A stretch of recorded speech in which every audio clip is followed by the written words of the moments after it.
I'm Dr. A, and this is a channel for philosophy. So during this holiday season, there was a meme going around regarding Hegel and how difficult Hegel is. And well, the meme was this: a little boy opening his Christmas presents and getting a copy of the Phenomenology of Spirit and, well, crying. My own response to this was to put up a picture of myself with an old copy of the Phenomenology of Mind, which is now usually translated as Phenomenology of Spirit, and I did this. I mean, what can one say? I just felt bad for the poor old guy, and how he's seen as just impenetrable. People can't understand what this guy is saying. Well, actually, I am here to hopefully help you begin to understand what Hegel is saying. And we're going to do that, and we're going to do that now. Yes, Hegel is very difficult. Professional philosophers, people who spent years studying philosophy, often walk away from his text, scratching their heads or pounding the desk in frustration. What is this man saying? What is he trying to say to us? A part of this is just simply the difficulty of the text, although not all of Hegel's works are that difficult. He gave lectures that were pretty popular to university students back in his day on art, religion, philosophy, the philosophy of history, that are much easier to read and are accessible. They've been translated into English. But the famous works, the Phenomenology of Spirit, the Science of Logic, these are very dense works. But part of the problem in coming to these works is there was a divide that took place after Hegel passed on between so-called right-wing and left-wing Hegelians. And the right-wing Hegelians tended to continue to emphasize the metaphysical or religious dimensions of Hegel's system, and the left-wing Hegelians moved in a secular direction. Left-wing Hegelians like Marx and Feuerbach. To this day, the divide still exists, although most people who read Hegel are more secular, or academics reading it through a secular lens, even if they're personally religious. But it's really difficult to understand what Hegel was driving at without bringing these two aspects of the system together. Now, Hegel's religious views were not traditional in a certain way. He didn't believe in a transcendent deity. He didn't like the idea of transcendence, Jenseits in German. He thought God was immanent in the world, what he called spirit. And we need to understand what he's talking about when he talks about the immanence of God in the world and somehow how it's connected to humanity, to human beings. And one of the ways to begin to do this, which gives us a framework for understanding Hegel, is to talk about the three parts of his system. Hegel's system is made up of logic, nature, and spirit. Logic, nature, and spirit. If we understand the connection between these three parts of the system, we get some idea of where Hegel is coming from, some of the major themes in his work. We all know that Hegel says, at least many of us know, that Hegel says the end of history or the goal of history is freedom. What does he mean by freedom?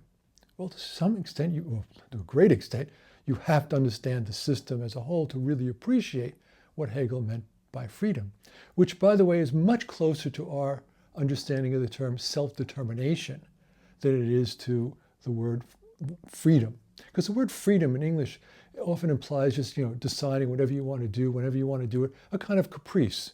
Just, I'm making this decision now and that's it. But that wasn't what freedom meant for Hegel. It involves self-determination, and self-determination involves thought and understanding about ourselves. Let's talk about these three parts of Hegel's system: logic, nature, and spirit. Now, I'm going to tell you a story, basically, about how these three parts are related together.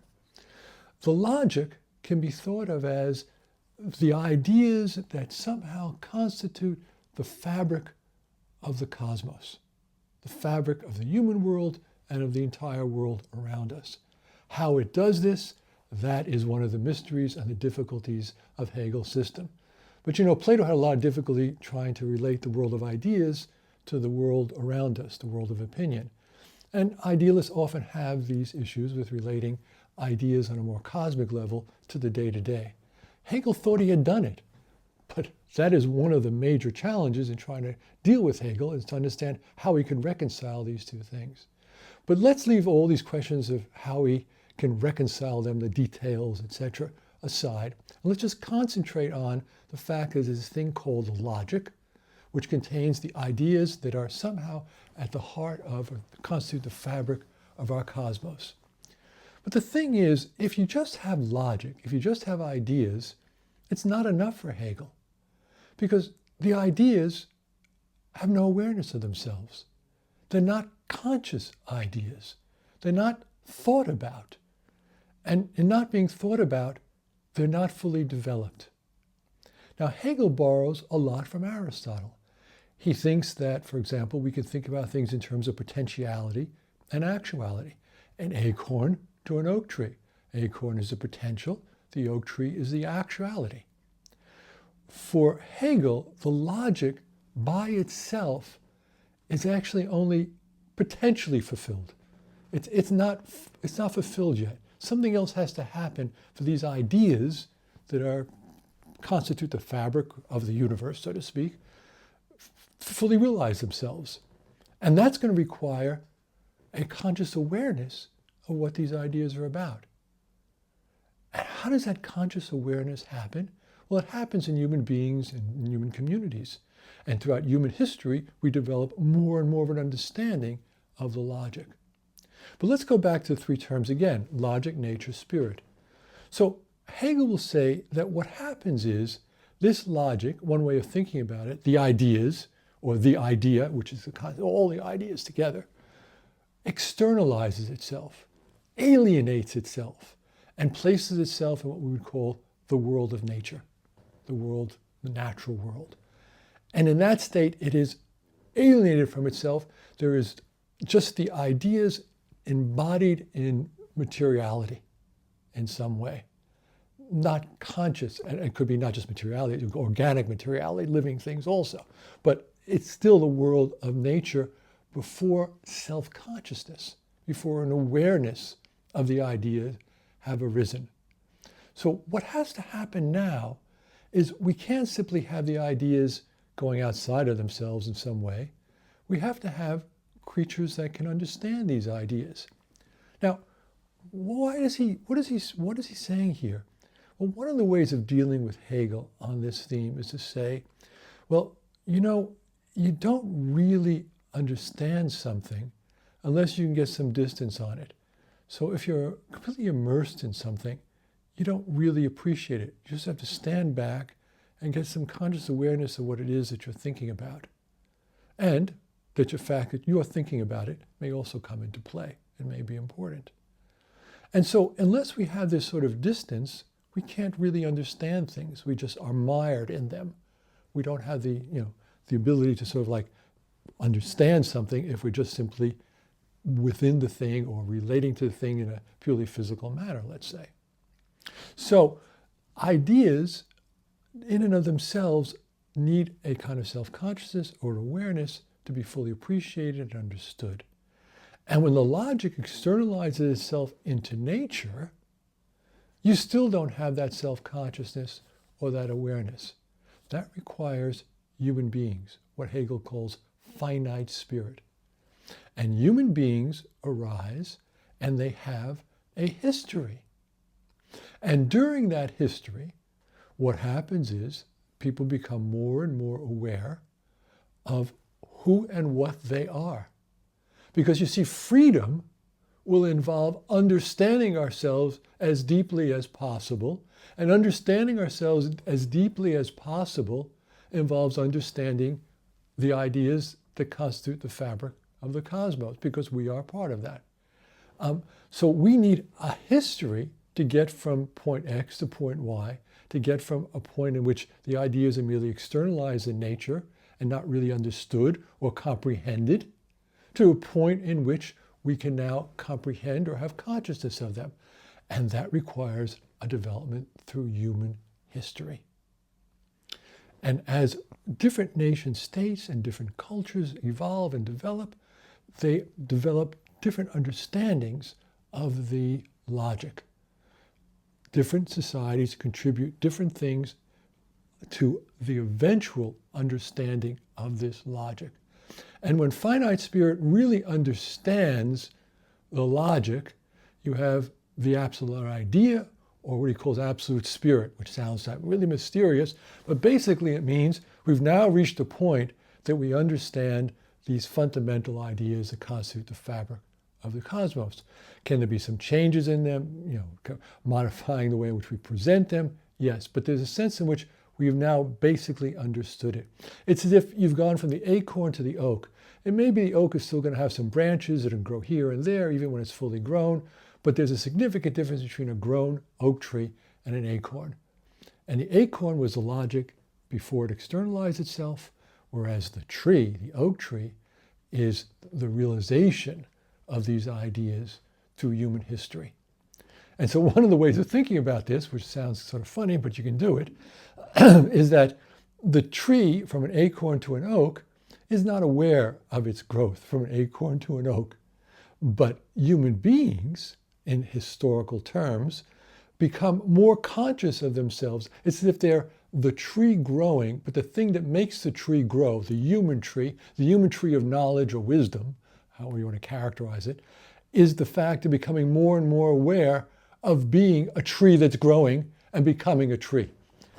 That's what the story, that's what he's trying to say to us.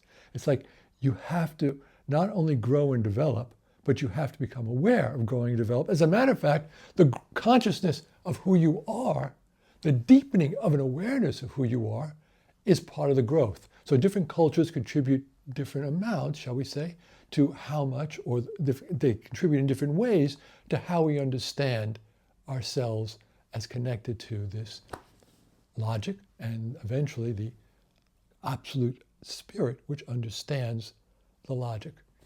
This, by the way, can be put in pictorial form or representational form. Hegel was religious, but he was religious in a, shall we say, a quirky way.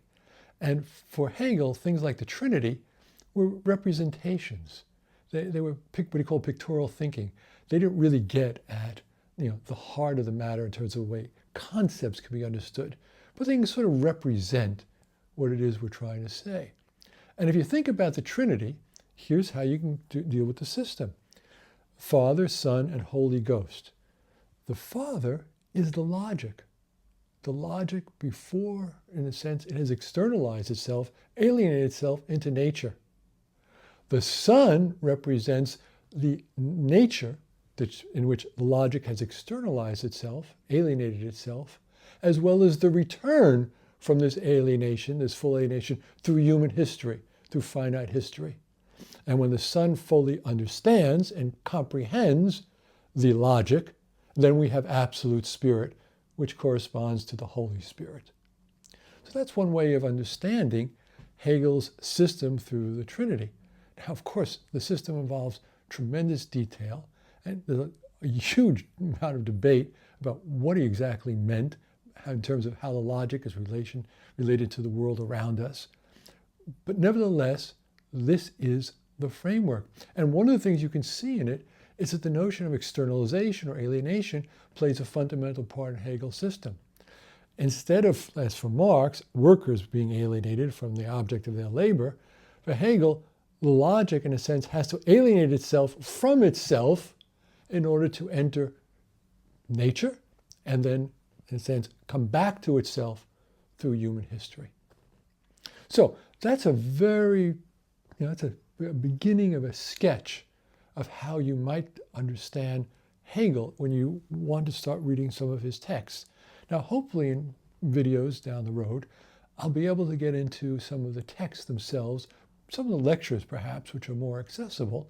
And it's possible I might set up some kind of groups to study the text, the Hegelian text itself, for people who are interested in Zoom sessions or something like that.